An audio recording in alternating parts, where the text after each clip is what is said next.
नमस्ते। आज के इस एक्सप्लेनर में आपका बहुत बहुत स्वागत है।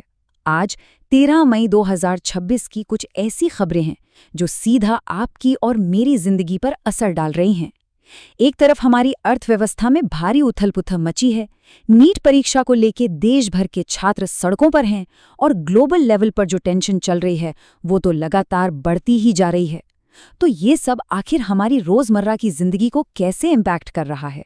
चलिए इस पूरी सिचुएशन को मिलकर डीकोड करते हैं। तो बिना किसी देरी के सीधे मुद्दे पर आते हैं। आज के इस पूरे घटनाक्रम को एकदम साफ तरीके से समझने के लिए हम इन 5 मुख्य विषयों पर बात करेंगे। अर्थव्यवस्था और महंगाई, नीट एग्जाम का क्राइसिस, ग्लोबल टेंशन और भू राजनीति, सुप्रीम कोर्ट के ऐतिहासिक फैसले और आखिर में मौसम का हाल और मानसून। चलिए शुरुआत करते हैं हमारे पहले और सबसे अहम मुद्दे से, अर्थव्यवस्था, नीति और महंगाई। आपको पता है, दुनिया भर में जो इस वक्त संघर्ष और युद्ध चल रहे हैं, उनकी वजह से एक बहुत ही चुनौतीपूर्ण आर्थिक माहौल बन गया है। हमारे मुख्य आर्थिक सलाहकार ने तो इसे लिटरली एक अग्नि परीक्षा कह दिया है। और ये अग्नि परीक्षा कितनी भयंकर है, जरा इस नंबर पर गौर कीजिए, 95.5। जी हाँ, भारतीय रुपया अमेरिकी डॉलर के मुकाबले गिरकर 95.5 के एक नए ऐतिहासिक निचले स्तर पर आ गया है। अब सरकार के लिए इस गिरावट को रोकना सबसे बड़ी प्राथमिकता बन गया है, क्योंकि जाहिर है जब रुपया इतना कमजोर होता है तो बाहर से आने वाली हर चीज महंगी हो जाती है और फिर महंगाई का एक बड़ा खतरा हमारे सामने खड़ा हो जाता है। और अगर महंगाई की बात चली रही है तो बता दूं, खुदरा महंगाई दर अप्रैल में बढ़कर 3.48% पर पहुंच गई है। इसका सबसे बड़ा कारण क्या है? खाने पीने की चीजों का महंगा होना।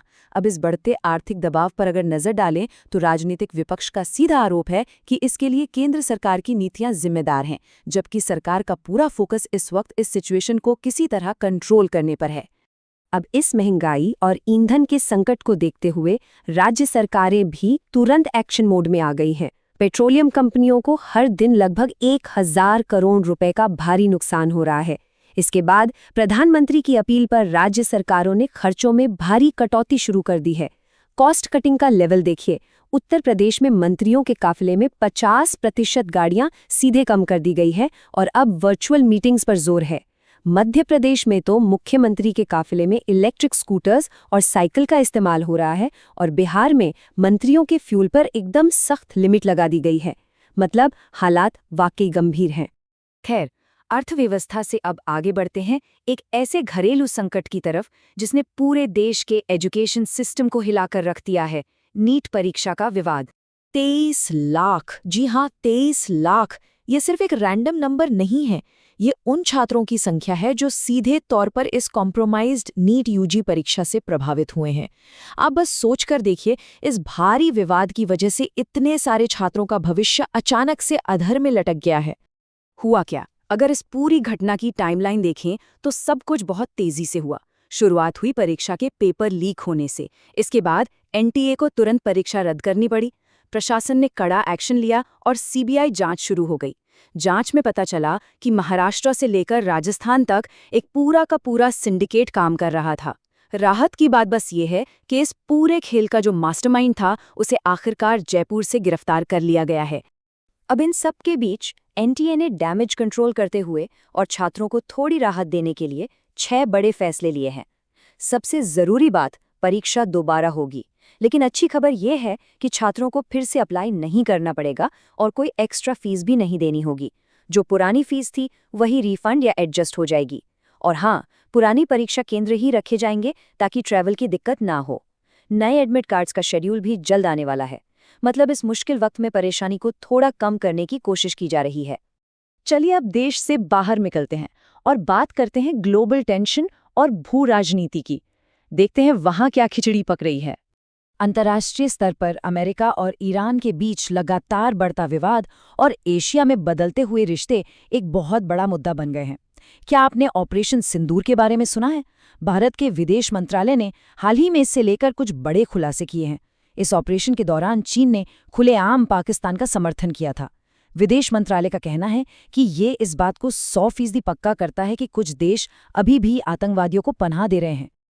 अब इस पूरी सिचुएशन में जो सबसे दिलचस्प बात है वो है पाकिस्तान का बदलता हुआ स्टैंड, लिटरली एकदम यू टर्न। पहले उन्होंने माना कि उनके एयरबेस पर ईरानी विमान मौजूद थे, लेकिन कुछ ही समय बाद उन्होंने इस बात से साफ इनकार कर दिया और कहा कि अरे नहीं, अधिकारी तो वहां सिर्फ बातचीत के लिए आए थे। अब इन विरोधाभासी बयानों की वजह से अमेरिका ने भी पाकिस्तान पर तीखे सवाल खड़े कर दिए। सवाल ये है कि क्या पाकिस्तान सच में एक न्यूट्रल मीडिएटर है या फिर छुपकर ईरान का साथ दे रहा है। अब वापस लौटते हैं अपने देश के सिस्टम पर और बात करते हैं सुप्रीम कोर्ट के कुछ बेहद ऐतिहासिक फैसलों की। देश की सबसे बड़ी अदालत ने 2 बहुत ही इम्पैक्टफुल फैसले दिए हैं। पहला फैसला राजस्थान के लिए एक बहुत बड़ी सांस्कृतिक जीत है। सुप्रीम कोर्ट ने आदेश दिया है कि राजस्थान के सभी स्कूलों में अब राजस्थानी भाषा पढ़ाना अनिवार्य होगा। मतलब अदालत ने इस क्षेत्रीय भाषा के इतिहास और साहित्य के महत्व को समझा है और इसे हिंदी और अंग्रेजी के साथ मेन सिलेबस में शामिल करने को कहा है। इसके लिए राज्य सरकार को 30 सितंबर तक अपनी पूरी रिपोर्ट पेश करनी है। और दूसरा फैसला, ये तो सच में गेम चेंजर है। जरा इस कोर्ट के बयान को सुनिए। एक योग्य महिला का अपना करियर बनाना चाहना कोई क्रूरता या परित्याग नहीं है। उसे वैवाहिक दायित्वों की कठोर सीमाओं में बांधकर नहीं रखा जा सकता। ये कितना पावरफुल स्टेटमेंट है, राइट? ये ऐतिहासिक फैसला सीधे तौर पर हर उस महिला के अधिकारों की रक्षा करता है जो शादी के बाद भी अपने प्रोफेशनल सपनों को पूरा करना चाहती है। और आखिर में बात करते हैं उस चीज की जो हम सबको रोज प्रभावित करती है, यानी मौसम के अलर्ट्स और आने वाला मॉनसून। इस वक्त पूरे देश का मौसम एकदम एक्सट्रीम पर है।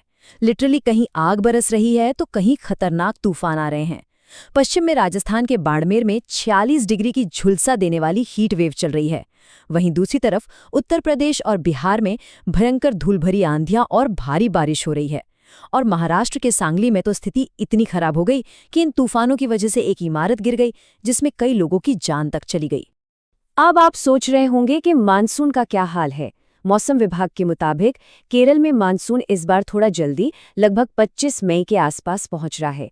लेकिन कैच यहां पर है, ये नंबर देखिए, 80 सेंटीमीटर। अल नीनो के कारण इस साल बारिश बहुत कम होने का अनुमान है, जो कि पिछले 8 सालों में सबसे कम रिकॉर्ड होगी। तो आज के इस एक्सप्लेनर को खत्म करने से पहले एक सवाल जो हम सबको सोचना चाहिए। जाने माने गणितज्ञ आनंद कुमार ने एक बहुत ही बड़ा बयान दिया है। उनका पूछना है कि क्या हमारे देश में भी चीन जैसे बेहद सख्त कानूनों की जरूरत आ पड़ी है ताकि इस पेपर लीक जैसी बीमारी को हमेशा के लिए खत्म किया जा सके। आज हमने गिरती अर्थव्यवस्था, छात्रों के भविष्य के संकट से लेकर ग्लोबल पॉलिटिक्स तक कई अहम मुद्दों को डिकोड किया। इन सब को ठीक करने के लिए हमारे सिस्टम में क्या बड़े बदलाव होने चाहिए, इस बारे में जरूर सोचिएगा। आज के लिए बस इतना ही। हमारे साथ जुड़ने के लिए आपका बहुत बहुत शुक्रिया।